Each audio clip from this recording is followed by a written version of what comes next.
contests, with a special emphasis on the winner-take-all primary in Florida, his home turf. Rubio had a disappointing Super Saturday last night, not winning any of the states up for grabs. Donald Trump says it is a sign the senator should bow out. But Rubio takes a more optimistic outlook. I think Marco Rubio had a very, very bad night. And personally, I'd call for him to drop out of the race. I think it's time now that he drop out of the race. I really think so. The map only gets friendlier for us after tonight and after Super Tuesday. We knew this would be the roughest period in the campaign, given the makeup of the electoral map. Joining me right now is Republican Congressman Darrel Issa of California, a member of the House Judiciary Committee and a Marco Rubio supporter. Congressman, good to see you. Thanks so much for joining us this morning.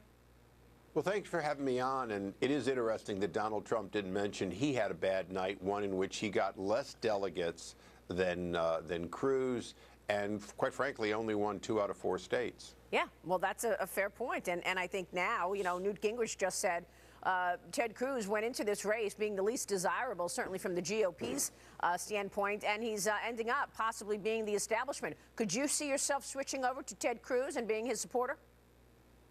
It's my desire to support the nominee of the party, but I want somebody who truly believes he is a member of this party and has done so for a long time. So, you know, was Ted Cruz my first choice? No. When I looked down the field, I went with a very inspirational candidate with Marco Rubio.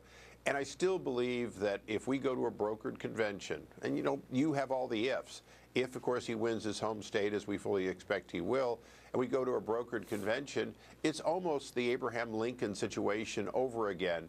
You have somebody of no ideas in Donald Trump. He's a little like Seward was going into that election. He's cocky. He says he does everything fine.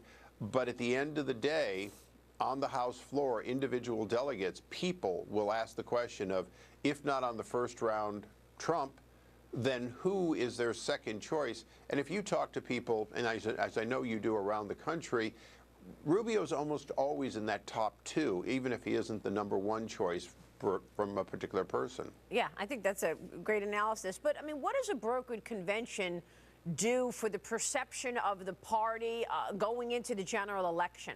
I mean, do you think that would be damaging for the party, for those, you know, independents out there who are not sure if they're actually going to go for a GOP candidate or Hillary Clinton? Well, it depends on whether or not the process is inclusive, as it has been, if it's bringing many new voters into the primaries, as it has been, and if the process in Cleveland is about the delegates deciding and picking the best candidate and candidates, because remember, there's a vice president to be chosen, to change America in the way that we want it, that we're inspired to, one in which jobs are created in the private sector, government works for us, not against us. We start knowing more about our government instead of our government always knowing more about us. Those are principles that will be very relevant in Cleveland that might not be so relevant had we picked, if you will, an anointed insider. And remember, there's no insider left in this race. Marco Rubio was not the pick for Florida.